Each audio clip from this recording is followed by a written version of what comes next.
Welcome to Tibet This Week, where we bring you weekly news edition on His Holiness the Dalai Lama, Tibet, and the Central Tibetan Administration. These are the headlines. His Holiness the Dalai Lama congratulates 2025 Nobel Peace Prize winner. Sigyong Pemba Sring embarks on official visits to multiple countries, attends the 29th Forum 2000 as keynote speaker.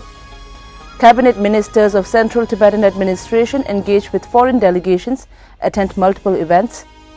Central Tibetan Administration leadership welcomes Swiss parliamentary delegation in Dharamsala.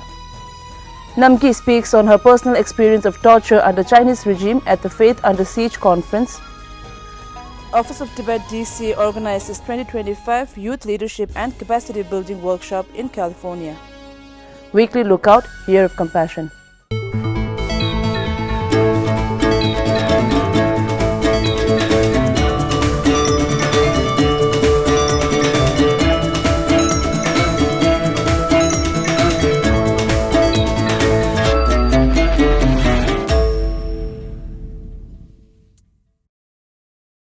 His Holiness Dalai Lama wrote to Maria Corina Machado to congratulate her on being awarded this year's Nobel Peace Prize. His Holiness applauded her courage in service of others and highlighted that Maria reminded us the need to speak out in defense of democracy and freedom. The Norwegian Nobel Committee awarded Maria Corina Machado the Nobel Peace Prize 2025 in recognition of her resolute efforts to promote democratic rights for the people of Venezuela and her determination to achieve a peaceful, equitable society. His Holiness Dalai Lama received the same award 36 years ago on December 10, 1989.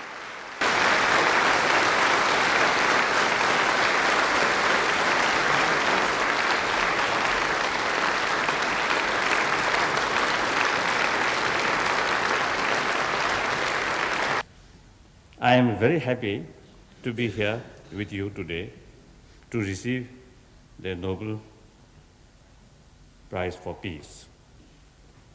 I feel great honored, humbled, and deeply moved that you should give this important prize to a simple Buddhist monk of Tibet. I am no one special, but I believe the prize is a recognition of the true value of altruism, love, compassion, and nonviolence, which I try to practice in accordance with the teachings of the Buddha and the great sages of India and Tibet. I accept the prize with profound gratitude on behalf of the oppressed everywhere and for all those who struggle for freedom and work for world peace. I accept it as a tribute to the men who founded the modern tradition of non-violent action for change, Mahatma Gandhi, whose life taught and inspired me. And of course, I accept it on behalf of the 6 million Tibetan people, my brave countrymen and women inside Tibet, who have suffered and continue to suffer so much. They confront a calculated and systematic strategy aimed at the destruction of their national and cultural identities. The prize reaffirms our conviction that with truth, courage, and determinations as our weapons, Tibet will be liberated. Sigyong Pemba Sring of the Central Tibetan Administration, in his continuous effort to strengthen Tibet advocacy, embarked on an official visit to multiple countries, beginning from Prague, where he gave keynote speeches at the 29th Forum 2000 last Sunday. At the forum, Sigyong spoke in 2 panels titled Unity in the Indo-Pacific, Tibet's Climate Crisis, and China, Where Will It Stop? Sigyong drew attention to China's extensive exploitation of Tibet's natural resources through mining and construction of massive dams in seismically vulnerable regions, the ecological consequences of these activities, and its threat on water security and climate stability of Asia and beyond. Sikyong also engaged in meaningful discussions with several prominent civil and human rights leaders, scholars, parliamentarians, sinologists, heads of state, and journalists. Before departing for Berlin, Sikyong had separate meetings with Martin Haller and his team of sinologists, journalists, and analysts from Synopsis, and with Senators Jiří Obelfelser and Přemysl Robas of the Czech Republic. Sikyong was accompanied by Representative Tile Chuiki of the Tibet Bureau, Geneva, throughout. In the past week, the cabinet ministers or the Kalyons of the Central Tibetan Administration were seen engaging with members of different delegations and visiting places to attend important events.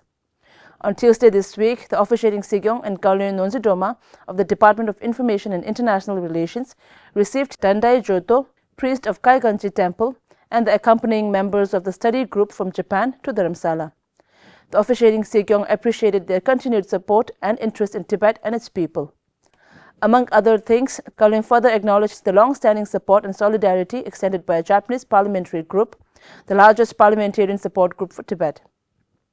At the beginning of this month, Kalyon Thalam Droma Changra of the Department of Education, Central Tibetan Administration undertook an official trip to Germany to amplify Tibet advocacy, emphasizing the need to strengthen quality of education in exile Tibetan schools. Kalyon met with representatives of Tibetan Oberland, Caritas Internationals, and the Rotary Club Garmisch-Partenkirchen, members of educational institutions, the local Tibetan community, and also visited the Munich Tibetan Weekend School. Last Sunday, Kalyon Tomageri attended the Tenzin Delek Rinpoche Medal of Courage, a symbol of enduring resistance, held in Meklotganj, Dharamsala, as the chief guest. The medal this year was conferred upon Tuku Hunga Dojo Rinpoche in recognition of his dedication and sacrifice for the Tibetan cause. Kalyon was also seen attending the centenary celebration of Rashtriya Swayam Sevak Sangh as the chief guest. Last week, Central Tibetan Administration welcomed a delegation team from Swiss Parliament. The delegation had an audience with His Holiness the Dalai Lama and met with Speaker Khenpo Snam Tempe of the Tibetan Parliament in Exile, Sikyong Pemba Sring, and Kalyon Nonzidoma of the Department of Information and International Relations, Central Tibetan Administration. Kashak hosted a dinner reception in their honor in Dharamsala, and Representative Jigme Jungne, Bureau of His Holiness the Dalai Lama, welcomed them in Delhi. Last month in Washington, D.C., former Tibetan political prisoner Namgi participated in Faith Under Siege, a conference on religious persecution and oppression in China. Namgi shared the story of her arrest at the age of 15 for holding a peaceful protest by displaying a portrait of His Holiness the Dalai Lama with her sister, described the discrimination, torture, China's intensified suppression of Tibetans' religious freedom, and the deprivation of freedom of movement for Tibetan political prisoners even after their release. The conference was organized by International Republican Institute in partnership with Office of Tibet DC and International Campaigns for Tibet. Namgi also visited major non-governmental offices and Office of Congressman Michael McCall, briefing the critical situation in Tibet and gathering stronger support. Last weekend, Office of Tibet DC, in collaboration with the Tibet Fund and Tibetan Association of Northern California, conducted a 3-day 2025 Youth Leadership and Capacity Building workshop at the Gyude Foundation in California with over 30 Tibetan youngsters. The workshop combined meditative practices, career development, advocacy initiatives, and community engagement through a structured program featuring distinguished speakers and interactive group sessions. As part of the Year of Compassion celebration, the Museum of the Moving Image, in collaboration with assisted by Office of Tibet in DC, International Campaign for Tibet, and the Tibetan community of New York and New Jersey, screened the film Wisdom of Happiness in the Queens area of New York City. The Chinese liaison officer for European countries, Sange Kyab, representing the Tibet Bureau in Geneva, attended Kodum program at the Tibet Institute Recon, organized by Regional Tibetan Women's Association of Switzerland.